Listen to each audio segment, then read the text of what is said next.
Oh, so many people get caught in that at the end of their ministry. And today there's a common mantra, a belief that so many churches, I see them subscribing to.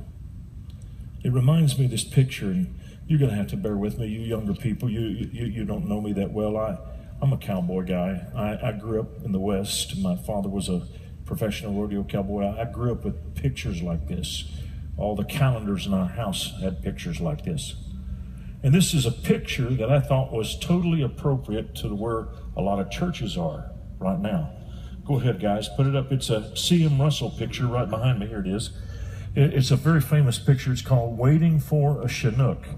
For those of you who don't know what a Chinook is, if you're from Alberta or Montana, you know what a Chinook is. It's a warm southwest wind that blows in off the ocean, that drops the temperature, actually raises the temperature rather, 30, 40 degrees in just a matter of hours. And it would melt that snow and give that old steer some strength and help him to get away from those wolves. Waiting for a Chinook.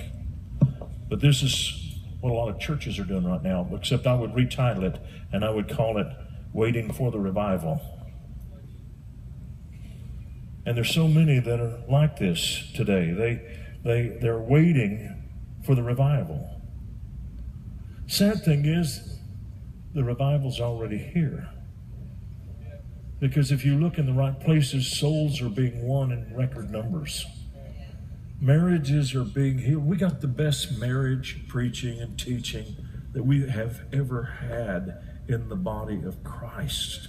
It's unbelievable how good these people are nowadays. I'm amazed at how many believers I'm seeing baptized nowadays. I love what I see with people being baptized, but sadly, it's not happening everywhere. And yet, many of God's people are waiting for this next great move, this next great wave, the glory, the revival.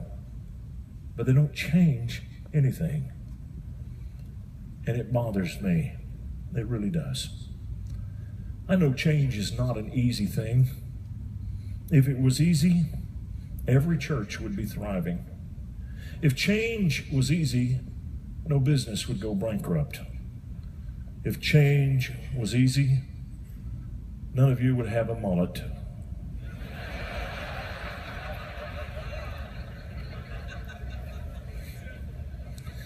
Let me tell you why change is so hard. Change is hard because it requires that we cross over man-erected, man-made boundaries that have been set in place for a generation.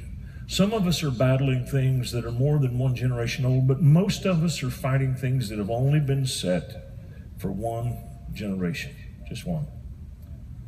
And we deal with this unholy trinity of change. I don't know if you know this or not, but there are three primary reasons that people have a difficult time in change. Number one, they feel a very strong sense of loyalty to a mentor who came before them.